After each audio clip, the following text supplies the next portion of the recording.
the last time we did a podcast on this, we were talking, and well, we have a suspicion as was the fact that Mark Adams said that the new manager will be announced in April because of contract agreements.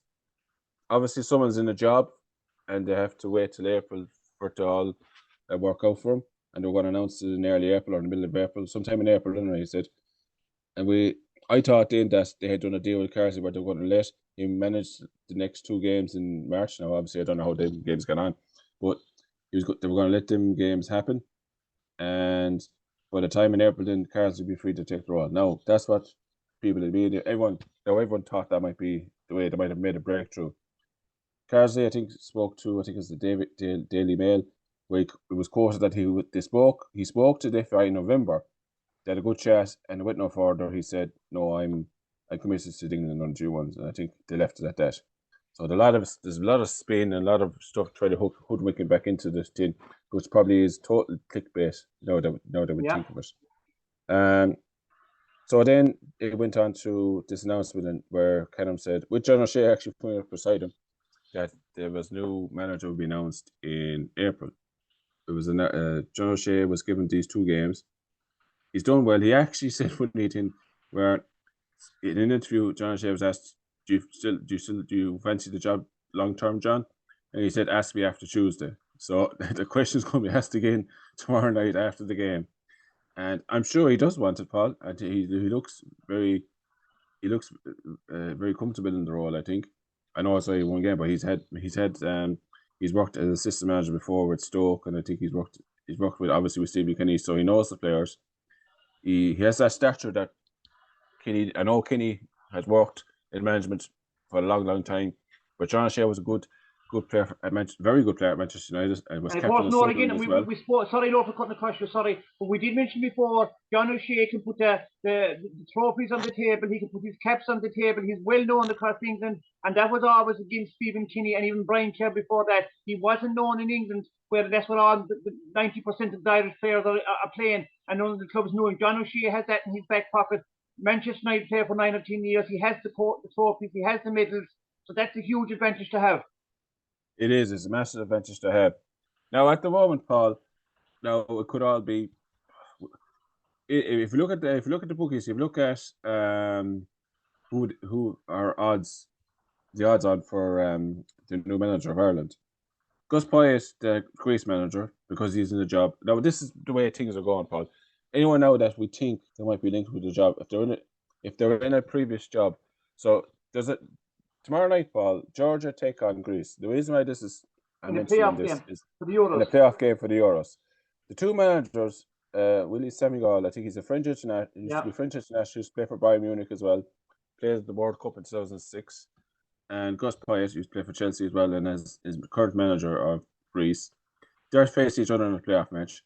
And the talk is that once in a week or two, after that game's done and dusted, that one of those men would be announced as Republic of Ireland manager, according to the bookies, because they're the top two favourites at the moment. They're actually ahead of John O'Shea at the moment. I think John O'Shea is third favourite. Yeah.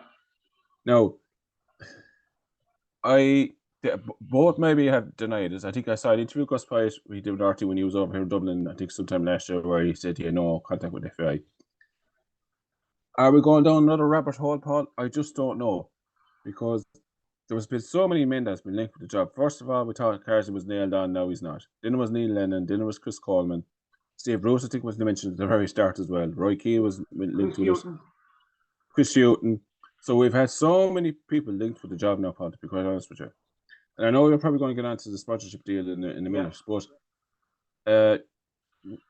Mark Adam has promised, if you remember the search for the women's international manager. Yeah.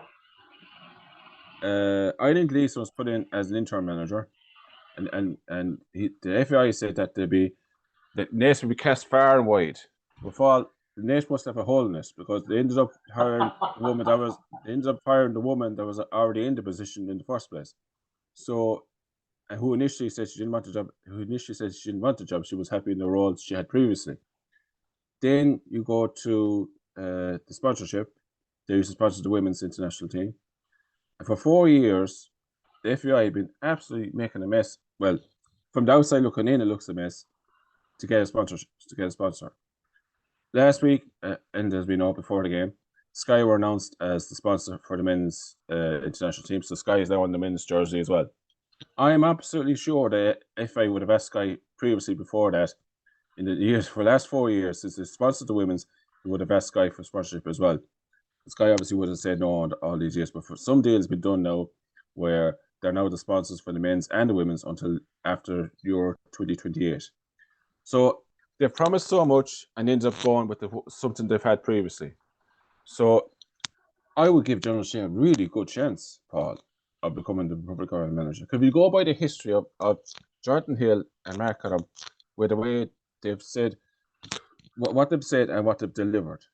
Revolut was, I think, mentioned a couple of times in the press as being a nailed-on sponsor. It didn't work out, and all of a sudden Sky became sponsors anyway.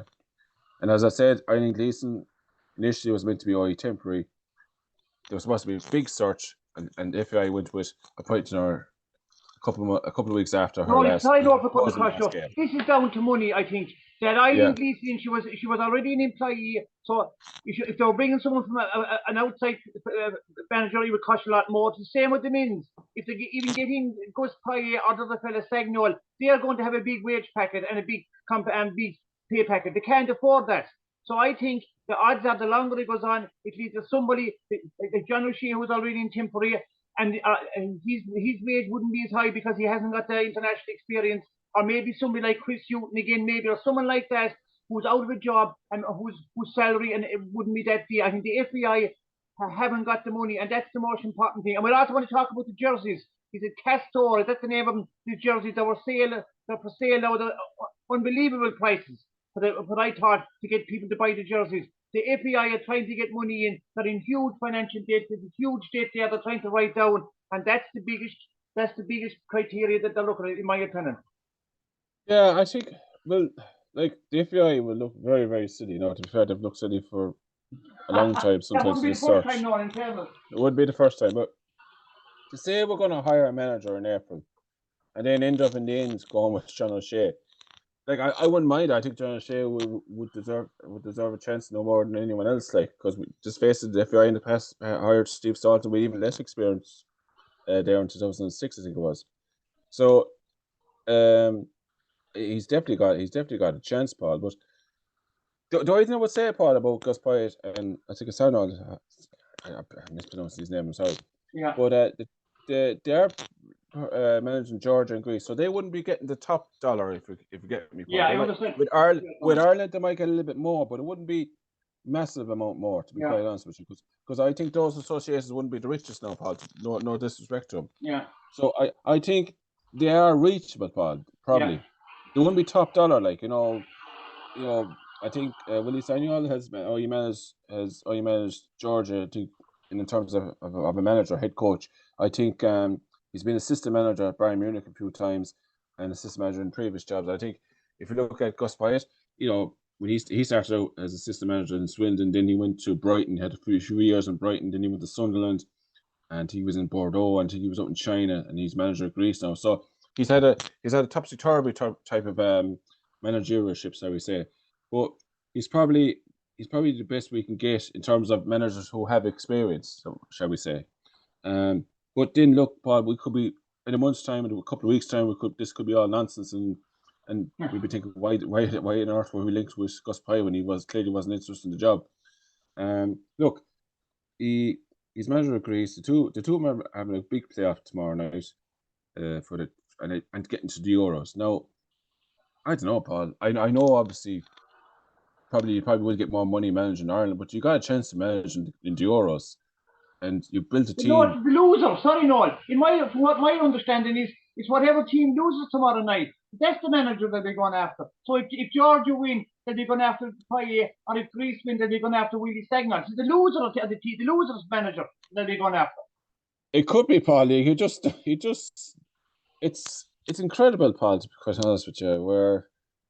We're here speculating, and this could be all, as I said, this could be all nonsense. This could be all like clickbait or sources that are probably telling a lot of lies, porky pies, as they say.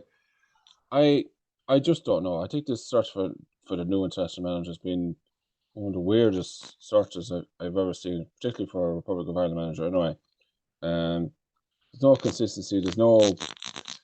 Actually, funny enough, the only thing that's consistent is the FBI saying the new manager is coming. We'll have a deal done and we'll have it in April. No, let's see if they deliver us. If they do, fair enough. And if it turns out to be the right man, that's okay. Look in the past. I think before Jack Charlton got the job, I think Bob Paisley was favoured for the job. Yeah. And in the votes, someone changed their mind and I think they ended up having to ring up Bob Paisley saying it's not going to happen, and they had to ring up Jack Charlton and said you actually got the job by default. Yeah. So we've had this sort of fiascos before, but it's in the terms of some more social media now, Paul, more scrutiny. Yeah. So the way the FI do their business is probably scrutinised a lot more, and the more things change, Paul, the more they stay the same. So look, hopefully, whoever the manager is, I wish him the very best luck. We want Irish football to do well, because when you see other sports, Paul, the rugby team, I know I'm not a big fan of rugby, but they're delivering on the pitch. They're getting trophies. They're bringing in the crowds. And obviously, they're already playing a couple of games at home every year, so they're packing out the stadiums. But football's on a lower trajectory at the moment. We need to rise up. We need to get results. We need to be winning matches. And we need to have all guns blazing, Paul, by the time in September, when England come to town, we need to bring in a good, decent performance. And we need to do a better Nations League than we have in the past. And we need a new manager ASAP, as quick as possible, as I said.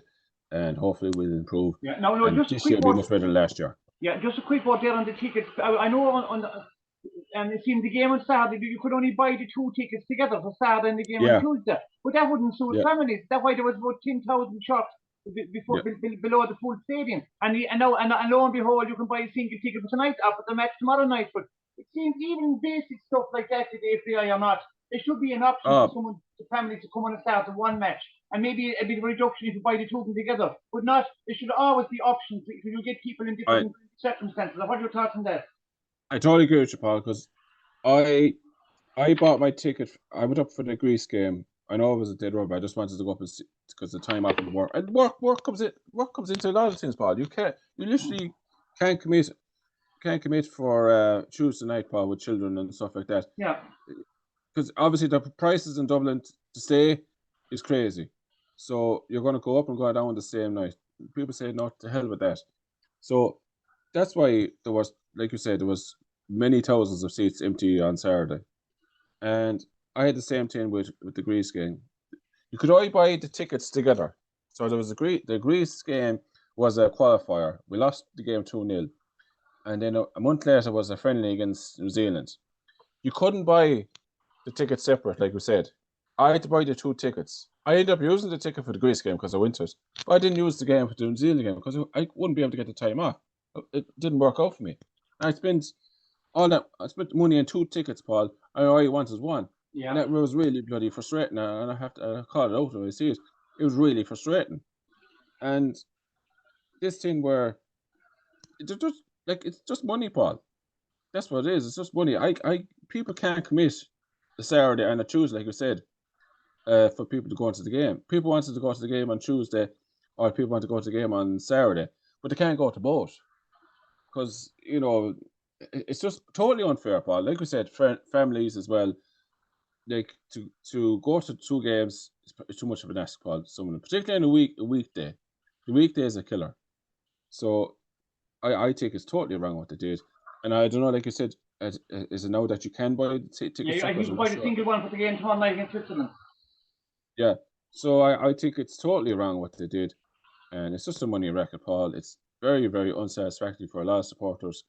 And supporters voted with their feet and with all those empty seats. Yeah. I suppose, look, in fairness, no, I just say in every organisation, there's certain things you can't control. Like, if you're playing a team, whether you win or lose, you're not good enough. But the things they can control from the outside, they don't seem to be doing as good as possible. But look at, just a quick word in on the new jerseys, these Castore jerseys. Some people don't like them. I don't know, but look, they seem to be very dear for a jersey. There's a training jersey that seems to be very, very expensive. But I see some people complain about the actual jersey itself. It's not up to standard, but I don't know what are your thoughts on that as well. Well, to be honest with you, Paul, I would like to get one of myself because I haven't actually got an Irish jersey in a while. I I've always bought an old Irish jersey, whenever I could. I wouldn't be buying one every year now, mind you. But look, I'm just happy to have a sponsor. They've got something sorted, Paul, to be quite